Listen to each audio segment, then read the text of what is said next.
They say love is the purest thing in the world, but what happens when it festers, twists, and turns into something unrecognizable? What happens when love becomes a secret, a betrayal, a death sentence, a grandmother, a granddaughter, and the man who never saw it coming? If you are not an advocate of domestic violence, murder, inhumanity, injustice, to mention a few, hit the subscribe button now and turn on notifications for more true crime stories. Thank you. It started small. A lingering glance, a fleeting touch, a smile that lasted just a second too long. No one thought twice. Why would they? She was family. She was supposed to be safe. But love doesn't follow rules. Desire doesn't care about morality. And when a line is crossed, there's no going back. At first, it was just messages. A harmless joke here, a compliment there. Then came the late-night calls, the whispered meetings, the stolen moments that no one was supposed to see. But secrets have a way of slipping through the cracks, and when they do, they take everything down with them. A text message, never meant to be read. A hushed phone call, overheard in the dark. A betrayal that shattered not just trust but lives. And when the truth was finally exposed, it didn't just break hearts, it ended one. By the time police arrived, it was too late. The house was silent, the metallic scent of blood thick in the air. A body on the floor, unmoving, eyes staring, unblinking, and in the center of it all, two people, one trembling, the other frozen, trapped in the horror of what they had done. How did it come to this? What drives someone to cross an unthinkable line? And when love turns deadly, who is really to blame? A crime of passion, or something far darker? This is the story of a love that should have never been, a secret that destroyed a family, and a murder that left a town reeling. The kind of story you think only happens in movies, until it happens in your own backyard. Because the truth is, sometimes the people you trust the most are the ones you should fear. At the head of that family was Loretta James, a 62-year-old grandmother. To those who knew her, she was the kind of woman who never missed Sunday service, who baked sweet potato pie from scratch, who always had a kind word for the kids running up and down the block. She was respected, admired, a woman people turned to for advice, for comfort, for wisdom. But Loretta had secrets, ones she had buried deep, ones she had spent years pretending didn't exist. And when those secrets finally surfaced, they came with a price. Then there was Monique James, her 23-year-old granddaughter. Smart, ambitious, full of life. She had dreams bigger than the town she grew up in. Dreams of becoming a nurse, of traveling the world, of building something for herself. And part of that dream, at least for now, included Darius Coleman. Darius was 25, charming in the way that made people gravitate toward him. He had a smile that could win over a room, a deep, smooth voice that made every word feel like it carried weight.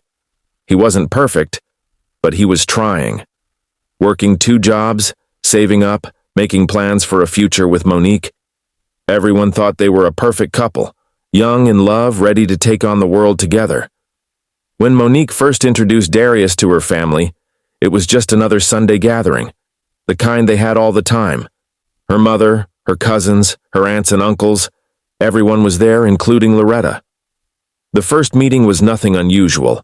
A handshake, a polite smile, a little small talk about football and work. Loretta, as always, was warm, welcoming. But something about Darius caught her eye. Maybe it was the way he carried himself. Maybe it was the way he looked at her, even if just for a second too long. Or maybe, just maybe, it was something else. At first, there was nothing to notice, nothing out of place, just a grandmother and her granddaughter's boyfriend existing in the same space, exchanging pleasantries like anyone else. But if you looked closely, if you paid attention, the tension had already started brewing. You just had to know where to look.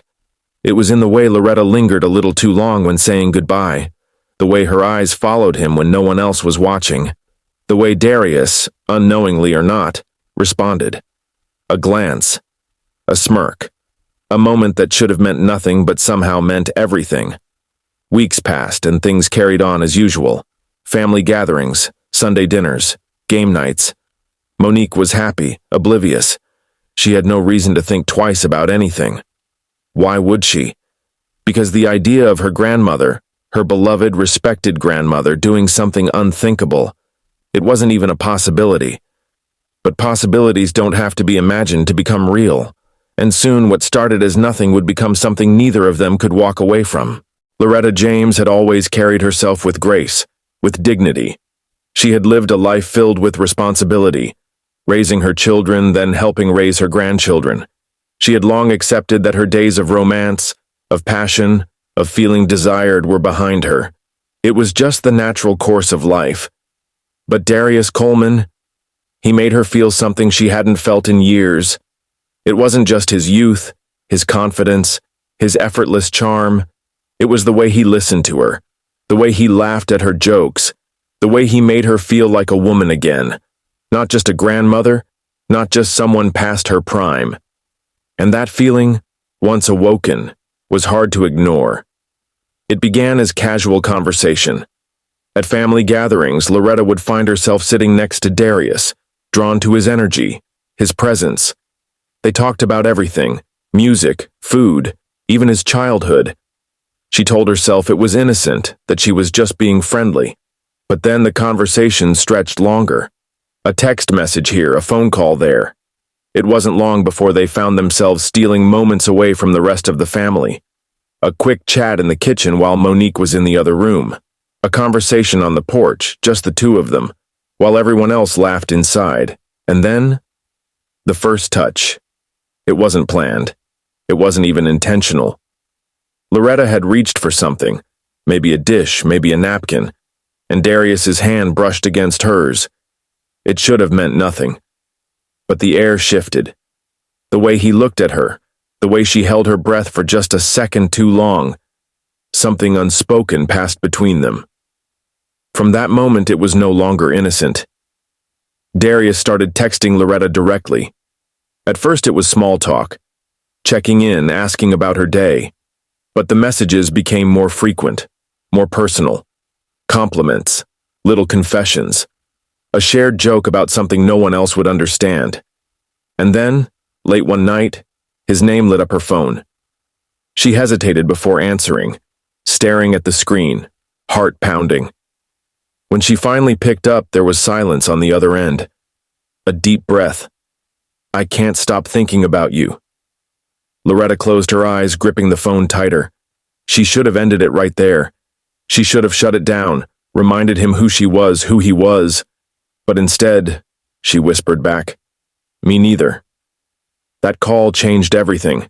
It was no longer just stolen glances or fleeting touches. It was something real, something dangerous. And now, there was no turning back. The messages turned into secret meetings. A quick run to the store that lasted longer than it should have. A late-night drive to a parking lot on the other side of town. In the darkness, away from prying eyes, they sat in his car, the space between them closing inch by inch. Darius reached for her hand first. Loretta didn't pull away. The first kiss was hesitant, unsure. A test. But the second was something else. It was reckless, it was forbidden, it was the beginning of the end. Because what started as stolen moments soon took a dangerous turn. At first, Monique didn't notice anything. She had no reason to. Her grandmother had always been a steady presence in her life, a rock. And Darius, he was her man, her future. Why would she have any reason to suspect something was wrong? But then, things started feeling off. It was subtle at first. Small things. Loretta was acting different, more distracted, more distant. Normally, she was always involved in family conversations, always giving advice, always in control. But lately, she had been quiet, almost nervous. And Darius, something about him had changed too. He was still the same affectionate boyfriend, at least on the surface. But Monique started noticing how he seemed lost in thought at times, how he would check his phone and quickly put it away when she walked into the room. Then there were the glances. She first caught it during a family dinner, Loretta and Darius sitting across from each other. She was talking to her cousin when out of the corner of her eye she saw it. Her grandmother's gaze lingering on Darius just a second too long.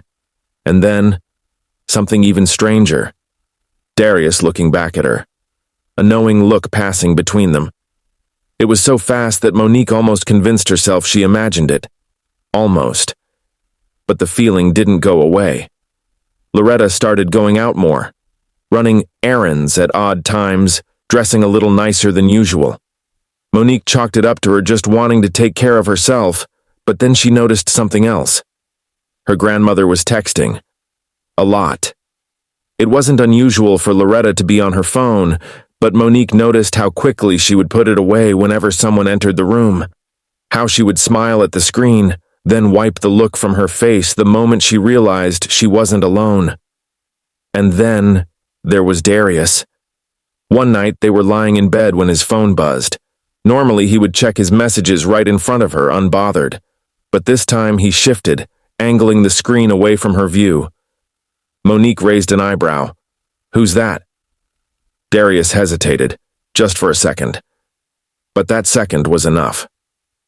"Just my cousin," he said quickly, placing the phone face down on the nightstand. Something inside Monique twisted. She didn't say anything. Not yet.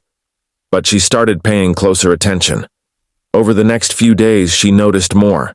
The way Darius would get up in the middle of the night, stepping out onto the porch for a call he didn't want her to hear. The way Loretta seemed flustered whenever Darius was around. The way they both seemed to avoid being in the same room alone, but when they were, there was tension.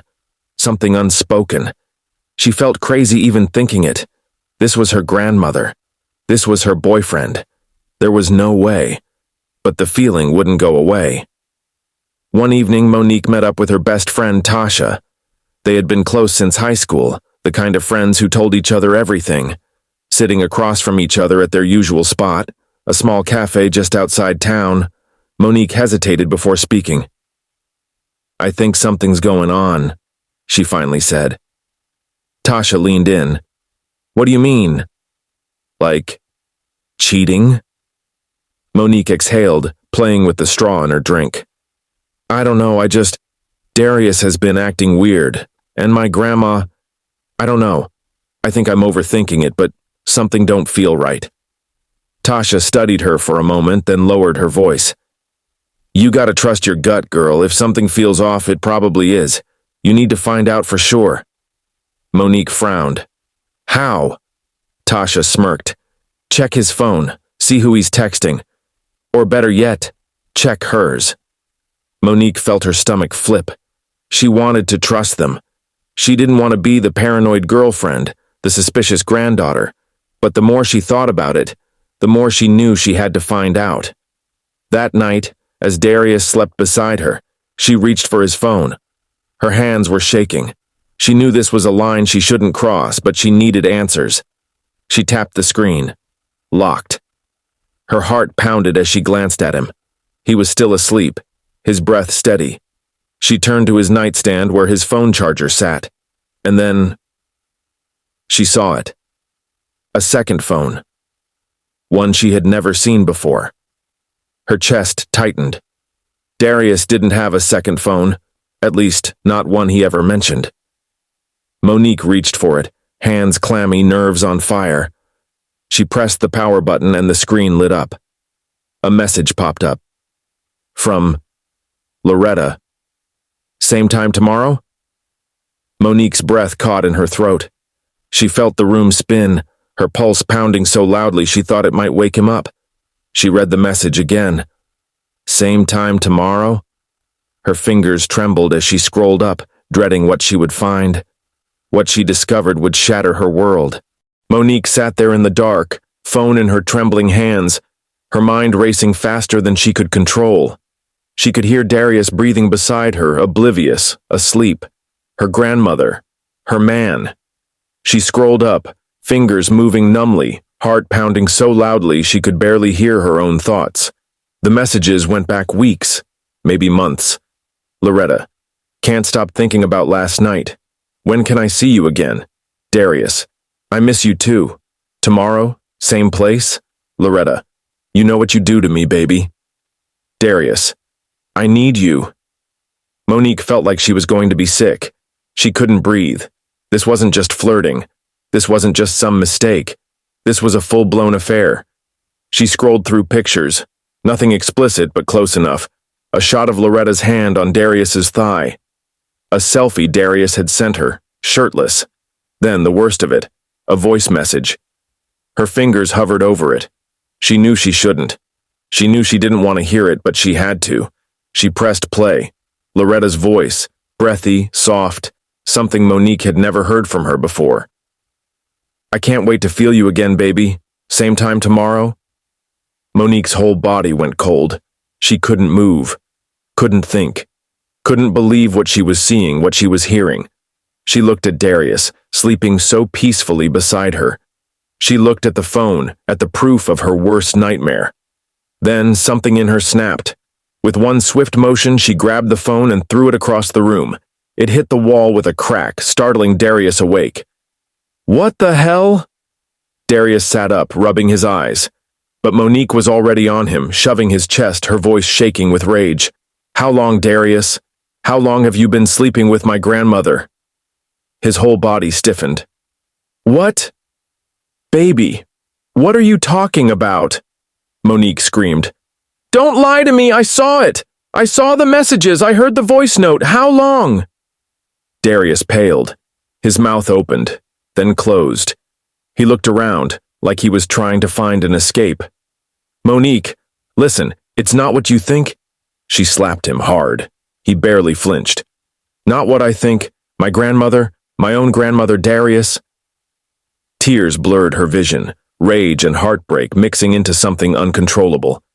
Darius put his hands up. Baby, please, let's talk about this. Get out, she screamed, grabbing his shirt and shoving him off the bed. Get out of my house. But Darius wasn't moving fast enough. She grabbed the lamp from the nightstand and threw it at him. He dodged, but the sound of it shattering against the floor sent another jolt of fury through her. And then, without thinking, she ran. Out the door, down the hall, her heart hammering in her chest. She needed to see her. She needed to face her. Loretta. She banged on the door of her grandmother's room, her fists like thunder against the wood. Open the damn door, Loretta. A pause. Then, slow footsteps. The door creaked open, and there she was. Her grandmother standing in a silk robe, eyes heavy with sleep and or guilt. Monique, what? But Monique didn't let her finish. You slept with my boyfriend. Loretta froze, and in that second, Monique saw it. The guilt, the shame, the truth. Say something, Grandma, Monique whispered, her voice breaking.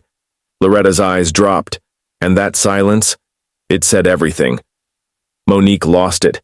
She shoved past her, storming into the bedroom, rage consuming her. How could you do this to me? She sobbed, knocking over a lamp, a jewelry box, anything she could get her hands on. Loretta reached for her.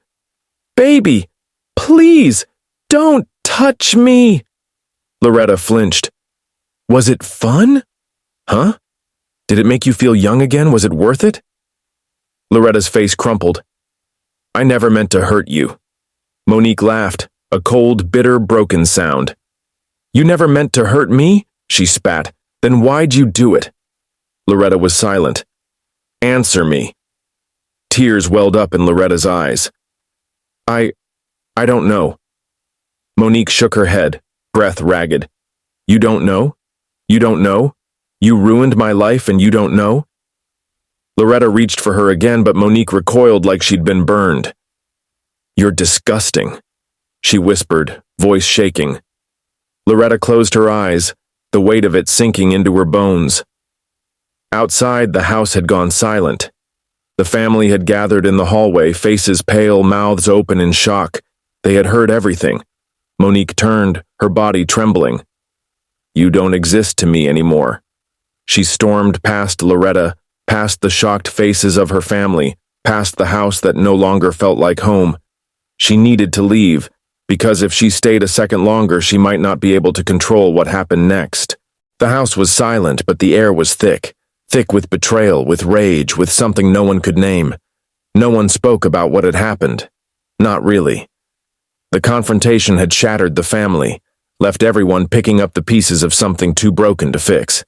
Monique had left that night, but the storm she unleashed didn't settle. It festered. Loretta knew she had lost her granddaughter. Darius knew he had lost everything. But what none of them knew was that someone was about to lose their life. It started with a phone call. Darius had been avoiding Loretta since that night, but she wasn't done with him. She called again, and again, until finally, he answered. "We need to talk." He didn't want to. He should have walked away. But there was something about Loretta, something dangerous, something desperate, that pulled him back in. They agreed to meet, late, at her house. No one else was supposed to be there. No one else was supposed to know. But Monique, she knew. She had been spiraling since the night of the confrontation. Anger, betrayal, grief, a storm inside her that wouldn't quiet. And when she saw Loretta's car parked outside her own house late that night, when she saw Darius's car pull up not long after, something inside her snapped. She wasn't supposed to be there. She wasn't supposed to walk through that door, but she did. And what she saw? It changed everything. The living room lights were dim, the air heavy with something thick and unspoken. Loretta sat on the couch, her silk robe loose at the collar, the remnants of a glass of wine on the table beside her. Darius stood near the fireplace, arms crossed, jaw tight. They weren't arguing, they weren't fighting, but the tension between them could break a bone. "You ruined my life, Loretta." Darius's voice was low, but the edge in it was sharp. Loretta sighed, shaking her head. "You didn't have to answer my calls, baby. You didn't have to come back." He scoffed. "You think I wanted to? I don't have a damn choice. Monique left me. My whole life fell apart because of you." Loretta leaned forward, resting her elbows on her knees. "You had a choice, Darius. We both did." "No," he snapped. "I was stupid. You knew exactly what you were doing." Loretta's expression didn't change. "And what are you gonna do about it?" Silence. Then a voice from the doorway. "I want to know the same thing." Both of them froze. Slowly they turned. Monique stood in the doorway. She had been crying. Her hands were clenched into fists, and in one of those fists was a knife. Darius took a slow step forward, hands raised. "Baby, put that down. Don't call me that." Her voice was hollow, empty. Loretta's eyes darted to the knife, then back to Monique's face. "Monique, this isn't you. I know you're angry." "Angry?" Monique let out a breathless laugh. "Angry doesn't even begin to cover it." The room was small, suffocating. The weight of everything, every secret, every betrayal, every wound pressed in around them. Monique took a step forward. Darius took a step back. "You disgust me," Monique whispered, her voice breaking. "Both of you." Loretta swallowed. "I know, baby. Stop calling me that." The words were a knife all on their own. Darius turned to Loretta, voice urgent. "Do something." But Loretta just stared at Monique, something unreadable in her eyes. "You want to kill me, baby?" Her voice was almost gentle. "Is that it?" Monique trembled. "I want you to hurt." Loretta nodded, slow. "I already do." And then the knife moved, fast. Darius lunged. Loretta flinched, and then there was blood. The call came in at 2:37 a.m. A disturbance, screaming in the background. A woman's voice, frantic, breathless, saying something about blood. Too much blood. By the time the first patrol car pulled up to the house, the street was eerily quiet. Porch lights flickered on as neighbors peeked through blinds, sensing something had gone terribly, terribly wrong. Inside, the living room was chaos. A man lay sprawled on the floor, his chest rising and falling in shallow, ragged breaths. Blood pooled beneath him, seeping into the rug. A woman stood over him, her hands shaking, streaked with red. Another woman, older, robe slipping from her shoulders, was pressed against the far wall, eyes wide, her breath coming in uneven gasps. The first officer on scene barely had time to process what he was looking at before backup arrived. Guns drawn, voices raised, commands given. "Step away from the victim." Monique didn't move at first. She just stood there, the knife still clutched in her fingers, her mind frozen in time. It took 3 more commands before she finally dropped it. The clatter of the blade against the hardwood floor rang through the silence. Handcuffs clicked. The night was far from over. At the station, 2 rooms sat side by side. One held Monique. The other held Loretta. Darius? He was somewhere else entirely. Rushed into surgery, doctors fighting to keep him from becoming another statistic. In room 1, Monique sat at the metal table, arms folded, dried blood flaking on her hands. She didn't ask for a lawyer. She didn't ask for anything. Detectives watched from behind the two-way mirror. They'd seen a lot in their time. Crimes of passion, messy betrayals, love triangles turned deadly. But this was something else. Inside the room, Detective Harris leaned forward, voice calm but firm. "Monique, we need you to tell us exactly what happened tonight." She didn't blink, didn't shift, just stared at the table. "I already told you." "Tell me again." A slow breath. Then, "I walked in. I saw them together. I lost control." Define lost control. Silence. Then Monique lifted her head, her eyes dark, hollow. "I wanted her to feel what I felt." Across the hall, Loretta's story was unraveling. "I never wanted this," she whispered, her fingers gripping the edge of the table. "I swear to God, I never wanted this." Detective Ruiz sat across from her, arms crossed, expression unreadable. "Then why did it happen?" Loretta swallowed. "Because secrets never stay buried."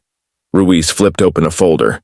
"Monique says she caught you and Darius together, that you weren't just having an affair. You were still in it. Is that true?" Loretta looked away. "Loretta, you need to be honest with me." Her lip trembled. "Yes. And tonight? You invited him over?" A nod. "Why?" Loretta hesitated. "To say goodbye." Ruiz raised an eyebrow. "Goodbye?" Loretta's eyes were glassy. "I was ending it. For real this time."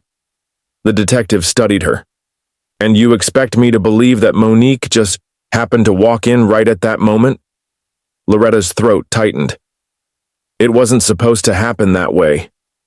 Ruiz leaned back, flipping through his notes. "Monique claims she stabbed Darius in self-defense, that she thought you were the real threat. But Loretta..." He looked up. "The forensics team found something interesting." Her breath hitched. Ruiz slid a photograph across the table. A close-up of a bloody handprint on the wall, too small to be Darius. "You were closer to him than Monique was, weren't you?" Loretta's hands clenched into fists. "It was an accident." Ruiz didn't look convinced. "Then tell me exactly how it happened." The next morning, detectives reviewed the evidence. The blood patterns, the stab wound angle, the positioning of Loretta and Monique when officers arrived.